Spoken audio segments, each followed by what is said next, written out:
जय हिंद दोस्तों, आज के इस क्लास में आप सभी का बहुत बहुत स्वागत है।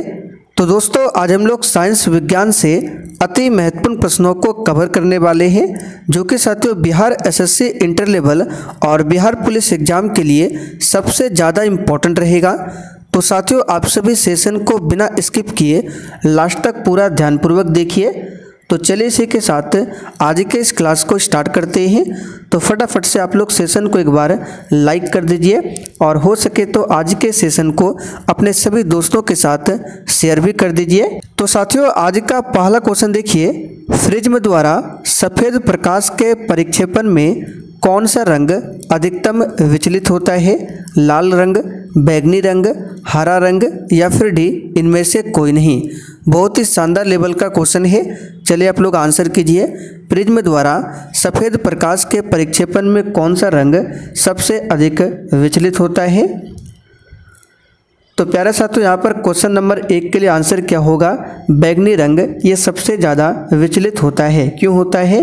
क्योंकि बैंगनी रंग का जो वेवलेंथ होता है यानी कि तरंगदैर्घ्य होता है वो सबसे कम होता है, और लाल कलर का तरंगदैर्घ्य सबसे अधिक होता है, जिसके कारण लाल रंग जो है वो सबसे कम विचलित होता है। तो सबसे अधिक पूछे तो बैंगनी हो जाएगा और सबसे कम पूछे तो लाल हो जाएगा। ठीक है, आगे देखिए, प्रकाश तरंगे किस प्रकार की तरंगे होती है? चलिए क्वेश्चन नंबर 2 के लिए आंसर कीजिए। तो यहाँ पर इस क्वेश्चन का आंसर क्या होगा? तो देखिए, प्रकाश तरंगे जो है एक प्रकार का विद्युत चुंबकीय तरंगे है और साथ में ये अनुप्रस्थ तरंग भी है। तो आंसर यहाँ पे हो जाएगा डी ऑप्शन, विद्युत चुंबकीय तरंगे और अनुप्रस्थ तरंगे ये दोनों प्रकाश तरंगे होती है, ध्यान रखिएगा। और अनुदैर्घ्य तरंग की बात करें तो आपका ध्वनि जो है, ध्वनि तरंग अनुदैर्घ्य तरंग का उदाहरण है, इस बात को भी ध्यान रखिएगा। अच्छा, प्रकाश की चाल पूछे सबसे अधिक किस माध्यम में होता है? तो याद रखिएगा हवा या निर्वात में। कितना होता है? तो 3 गुना 10⁻8 मीटर प्रति सेकेंड ये प्रकाश की चाल है हवा या निर्वात में। ठीक है, आगे देखिए, ओम के नियम के सत्यापन के लिए ध्यान रखने वाली बात क्या है? बिल्कुल टॉप लेवल का क्वेश्चन है और बिल्कुल इसी टाइप के क्वेश्चन आपके एग्जाम में भी पूछे जाएंगे। ओम के नियम के सत्यापन के लिए ध्यान रखने वाली बातें क्या है? तो यहाँ पर क्वेश्चन नंबर 3 के लिए आंसर क्या हो जाएगा? तो ओम के नियम में होता क्या है? ए मीटर को श्रेणी क्रम में और वोल्ट मीटर को समांतर क्रम में जोड़ा जाना चाहिए। यहाँ पर सी ऑप्शन आपका सही जवाब है। क्या हो जाएगा? ए मीटर को श्रेणी क्रम में और वोल्ट मीटर को समांतर क्रम में जोड़ा जाता है। ठीक है, चलिए आगे बढ़ते हैं। एक सामान्य नेत्र लेंस की नाभिक दूरी क्या होती है? और देखिए साथियों, प्रश्नों के साथ हम आपको जितने भी एक्स्ट्रा फैक्ट को बताएंगे आपको केवल ध्यानपूर्वक सुनना है। इससे होगा क्या? आपका रिवीजन होगा और कहीं एग्जाम में क्वेश्चन आता है तो आप लोग सुने रहेंगे तो आंसर लगा सकते हैं। इसलिए बोलते हैं ध्यानपूर्वक एक्स्ट्रा फैक्ट को जरूर सुनिए। तो यहाँ पर ध्यान दीजिए, एक सामान्य नेत्र लेंस की जो नाभिक दूरी होती है लगभग 2 सेंटीमीटर। कितना? लगभग 2 सेंटीमीटर। ठीक है, प्रिज्म से गुजरने पर सबसे अधिक अपरिवर्तित होने वाला रंगीन प्रकाश कौन सा है?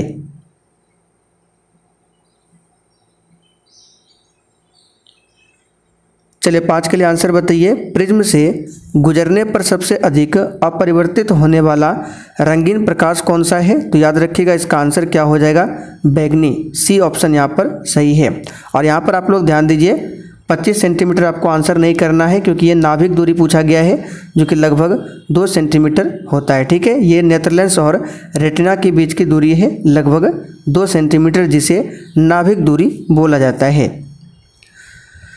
अगला क्वेश्चन देखिए, एक व्यक्ति पृथ्वी पर अधिक भार किस स्थिति में धकेल सकता है? चलिए 6 के लिए आंसर लगाइए। और साथियों, जो भी चैनल पर पहली बार आए हैं आप लोग क्लास टाइमिंग को नोट कर लीजिए। ये क्लास आपको सुबह 10 बजे लाइव चैट के साथ मिलेगा। ठीक है, और इसका PDF आपको टेलीग्राम पर मिल जाएगा। टेलीग्राम का लिंक इसी वीडियो के नीचे डिस्क्रिप्शन बॉक्स में दिया हुआ है। तो साथियों, एक व्यक्ति जो है पृथ्वी पर अधिक भार खड़े होने की स्थिति में दे सकता है। तो यहाँ पर सी ऑप्शन आपका सही जवाब है, खड़े होने की स्थिति में। चुंबकीय क्षेत्र क्या है? चलिए क्वेश्चन नंबर 7 के लिए आंसर लगाइए और साथियों प्रत्येक स्टूडेंट को नीचे लाइव चैट में अपना अपना आंसर जरूर देना है। तो चुंबकीय क्षेत्र क्या है? अदिश राशि है या फिर सदिश राशि है? तो याद रखिएगा चुंबकीय क्षेत्र सदिश मात्रा यानी कि सदिश राशि के उदाहरण है। आगे देखिए, विद्युत विभव को मापने के लिए किस उपकरण का प्रयोग किया जाता है? चलिए क्वेश्चन नंबर 8 के लिए आंसर बताइए फटाफट से। और साथियों अगर आप लोग रीजनिंग के लिए प्रैक्टिस सेट लगाना चाहते हैं तो आप लोग शाम 7:30 बजे की क्लास को देखिए। ये क्लास आपको मेरे दूसरे चैनल पर मिल जाएगा, उस चैनल का नाम है दिवाकर स्टडी IQ। इसका लिंक आपको डिस्क्रिप्शन बॉक्स में मिल जाएगा, आप लोग जाकर देख लीजिए, दिवाकर स्टडी IQ। ठीक है, ये सेकंड चैनल का नाम है। इस पर डेली शाम 7:30 बजे से रीजनिंग के लिए प्रैक्टिस सेट चलता है। तो विद्युत विभव को मापने के लिए किस उपकरण का प्रयोग किया जाता है? पूछा हुआ क्वेश्चन है, याद रखिएगा वोल्ट मीटर का। किसका? वोल्ट मीटर का। विद्युत परिपथ में दो बिंदुओं के बीच संभावित विद्युत अंतर को निर्धारित करने के लिए उपयोग किए जाने वाले उपकरण को ही वोल्ट मीटर बोला जाता है। ठीक है। अच्छा, गैल्वेनोमीटर क्या है? तो गैल्वेनोमीटर एक उपकरण है जिसका उपयोग छोटे विद्युत प्रवाह का पता लगाने या उसके परिमाण को मापने के लिए किया जाता है, इसे ध्यान रखिएगा। आगे बढ़ते हैं, निम्नलिखित में से किसके पास उच्च ऊर्जा स्तर और छोटा तरंगदैर्घ्य है?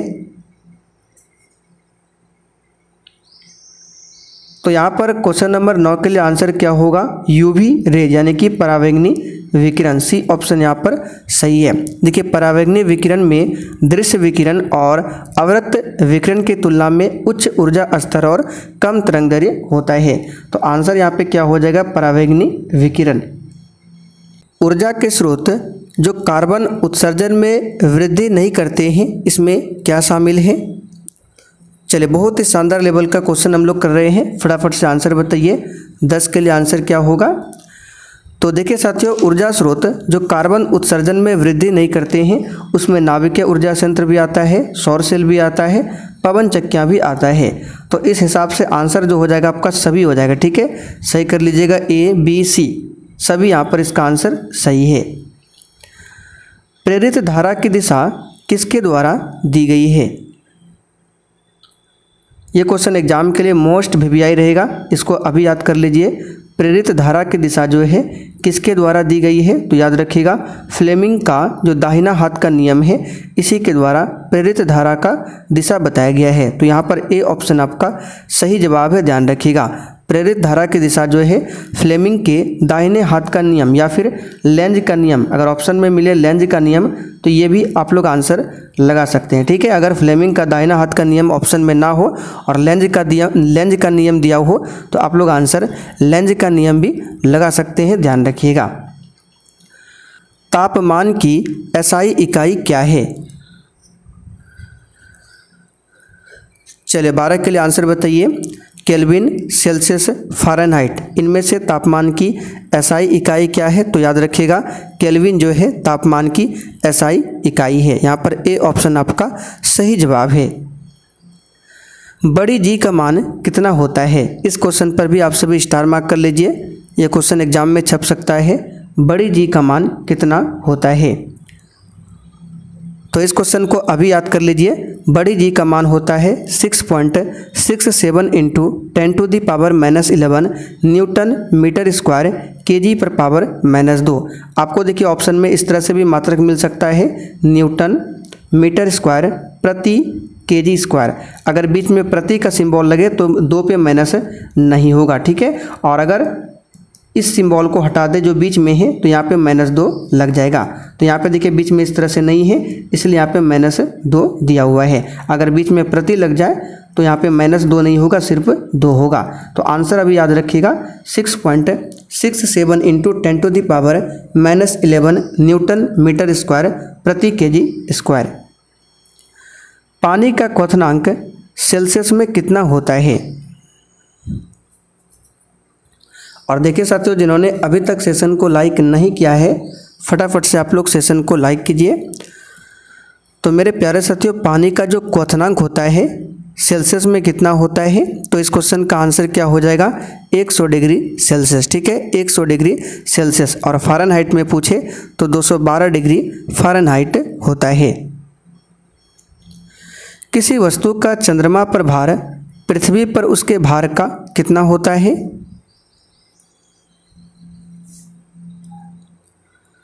तो सिंपल सा क्वेश्चन है, 1/6 भाग होता है। ठीक है, अगर पृथ्वी पर किसी वस्तु का भार अगर मान लीजिए 600 न्यूटन है, तो चंद्रमा पर उस वस्तु का भार कितना हो जाएगा, तो इसका 1/6 भाग यानी कि 100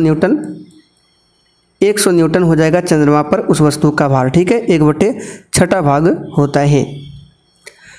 अधिक अपवर्तनांक वाला माध्यम क्या है,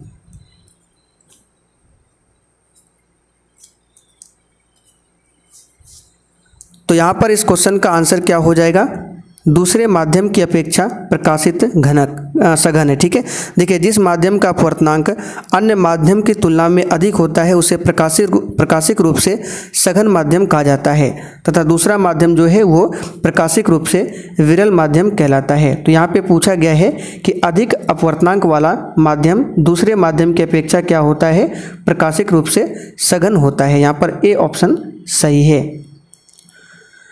मनुष्य नेत्र में पुतली के आकार का नियंत्रण कौन है, यानी पुतली के आकार को कौन नियंत्रित करता है। और यहाँ पे आप लोग ध्यान रखिएगा, अगर आपसे पूछे कि किस माध्यम का अपवर्तनांक कम होता है, तो विरल माध्यम के अपवर्तनांक का मान जो होता है सघन माध्यम के अपवर्तनांक से कम होता है, यानी कि विरल माध्यम का अपवर्तनांक कम होता है किससे, सघन माध्यम से। इसे भी ध्यान रखिएगा। तो इसका आंसर है परितारिका, और इसी को बोला जाता है आइरिस या फिर परितारिका, इसे ध्यान रखिएगा। और मनुष्य के नेत्र में जो प्रतिबिंब बनता है वो कहाँ पर बनता है, तो रेटिना पर बनता है। कैसा बनता है आप लोग कमेंट करके बताइए। तो सोलर सेल बने होते हैं, एक भी क्वेश्चन को स्किप नहीं करना है, बिल्कुल टॉप लेवल का क्वेश्चन हम लोग कर रहे हैं। सोलर सेल किसके बने होते हैं, तो सिंपल सा क्वेश्चन है, अर्धचालक यानी सेमीकंडक्टर के बने होते हैं, और इसमें सिलिकॉन का प्रयोग होता है। ध्वनि तरंगे किसमें सबसे तेज गति से चलती है,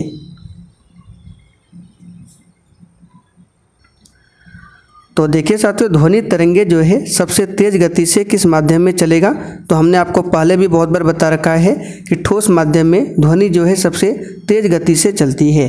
ठोस के बाद हो जाएगा आपका द्रव माध्यम में, और द्रव से नीचे हो जाएगा गैस में, और निर्वात में कभी भी ध्वनि गमन नहीं करती है। तो आंसर यहाँ पे हो जाएगा ठोस। कोई वस्तु एक तरल में तैरेगी या फिर डूबेगी, यह निम्न में से किस पर निर्भर करेगा, तो याद रखिएगा वस्तु और तरल के घनत्व में अंतर पर डिपेंड करता है। ठीक है, तो यहाँ पर आंसर हमारा क्या हो जाएगा, सी ऑप्शन हो जाएगा। निम्नलिखित में से कौन सा एक समान त्वरण का उदाहरण है, आपको बताना इनमें से कौन एक समान त्वरण का उदाहरण है।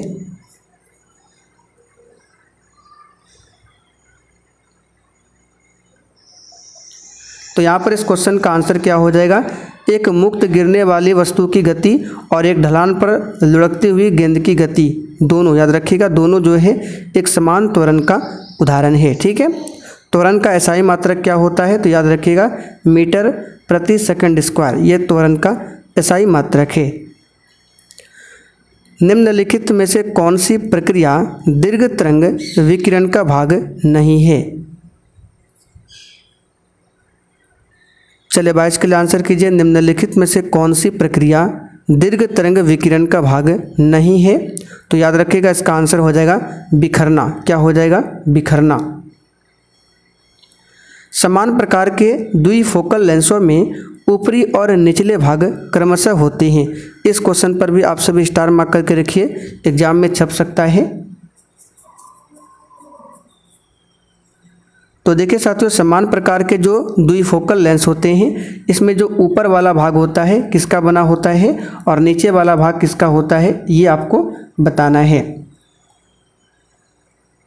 तो देखिए इस प्रकार के लेंस में जो ऊपर होता है अवतल लेंस होता है और नीचे उत्तल लेंस होता है। तो यहाँ पर ए ऑप्शन आपका सही जवाब है, ऊपर अवतल लेंस और नीचे उत्तल लेंस। एक अश्व शक्ति किसके बराबर है?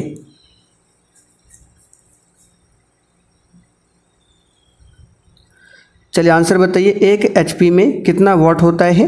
तो 746 वाट होता है। ठीक है, एक एचपी बराबर कितना होता है? तो ध्यान रखिएगा 746 वाट के बराबर।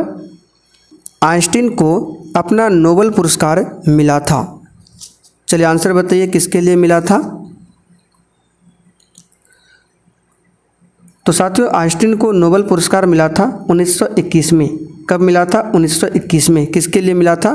तो फोटो इलेक्ट्रिक प्रभाव। ठीक है, फोटो इलेक्ट्रिक प्रभाव के लिए मिला था, यानी प्रकाश विद्युत प्रभाव के लिए। तो ऑप्शन में देखिए कहीं भी आपको दिख रहा है? नहीं दिख रहा है, इसका मतलब आंसर क्या होगा?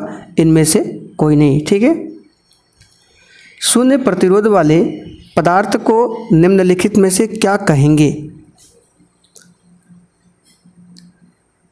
चलिए 26 के लिए आंसर बताइए। बिल्कुल यही लेवल एग्जाम का भी होगा।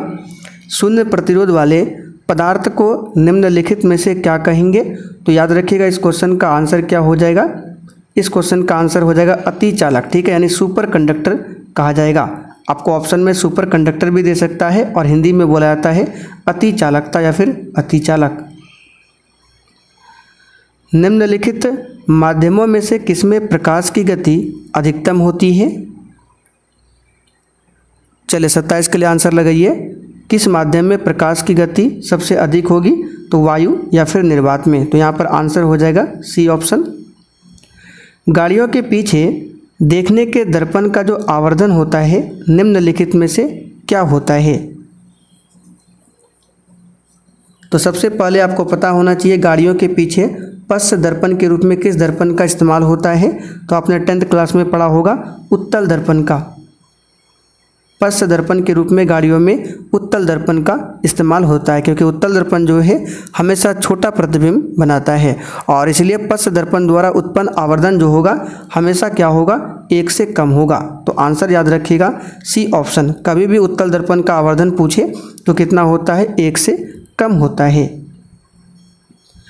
मानव आँख में नाभिक दूरी का परिवर्तन निम्नलिखित में से किसके कारण होता है?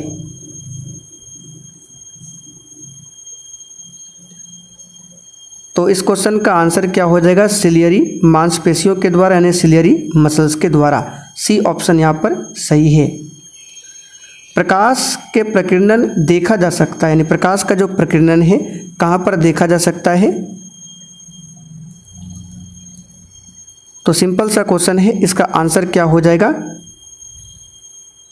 तो देखिए यहाँ पे इसका आंसर हो जाएगा प्रकीर्णन बोला गया है तो आकाश के नीले रंग में भी हो सकता है, सूर्योदय के समय सूर्य की लालिमा में भी और सूर्यास्त के समय सूर्य की लालिमा में भी, यानी कि उपर्युक्त सभी में जो है प्रकाश प्रकीर्णन है। यानी प्रकाश के प्रकीर्णन के कारण ही आकाश का रंग नीला दिखाई पड़ता है।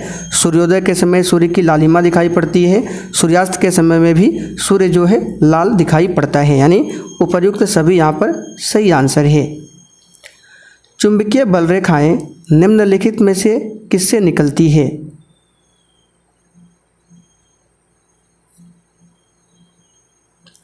तो यहाँ पर इस क्वेश्चन का आंसर क्या हो जाएगा? तो चुंबकीय बल रेखाएं जो है उत्तरी ध्रुव से निकलती है और दक्षिणी ध्रुव पर विलीन हो जाती है। तो यहाँ पे क्या पूछा गया है? कहाँ से निकलती है? तो उत्तरी ध्रुव से, यानी कि नॉर्थ से निकलता है और साउथ में जाकर विलीन हो जाता है, इसे ध्यान रखिएगा। विद्युत धारा को निम्नलिखित में से किस यंत्र से मापा जाता है? चलिए 32 के लिए आंसर बताइए। और आप सभी से फिर से रिक्वेस्ट करते हैं, अगर सेशन आपको थोड़ा बहुत भी अच्छा लगा हो तो आप लोग फटाफट से सेशन को लाइक कर दीजिए, ये आपका फ़र्ज बनता है लाइक करना। तो 32 के लिए आंसर यहाँ पे क्या हो जाएगा? ए मीटर। ठीक है, क्या हो जाएगा? ए मीटर। विद्युत धारा को एम्पियर में मापा जाता है, इसलिए इसे आमीटर भी बोला जाता है। एक खाली स्थान द्वारा बना प्रतिबिंब हमेशा आभासी, सीधा एवं अत्यधिक छोटा होता है। चलिए 33 के लिए आंसर लगाइए। किस दर्पण द्वारा बना प्रतिबिंब जो होता है हमेशा आभासी होगा, सीधा होगा और सबसे छोटा होगा। तो याद रखिएगा, अभी हमने आपको बताया था पश्च दर्पण वाला क्वेश्चन जिसमें उत्तल लेंस का इस्तेमाल होता है और आवर्धन का मान 1 से कम होता है।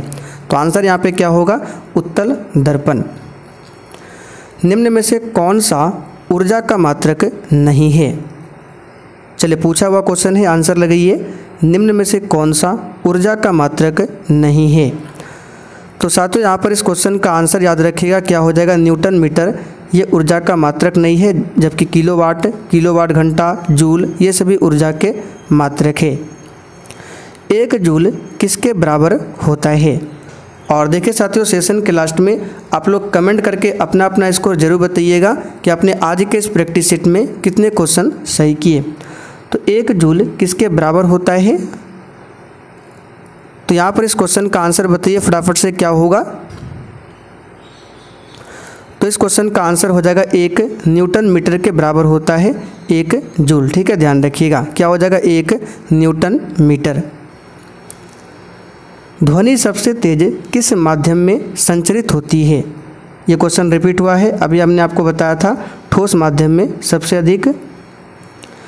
निम्न में से कौन सी युक्ति विद्युत ऊर्जा को यांत्रिक ऊर्जा में परिवर्तित करती है।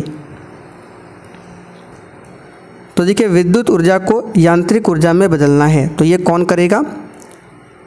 तो इस क्वेश्चन का आंसर क्या हो जाएगा, चलिए फटाफट से बताइए।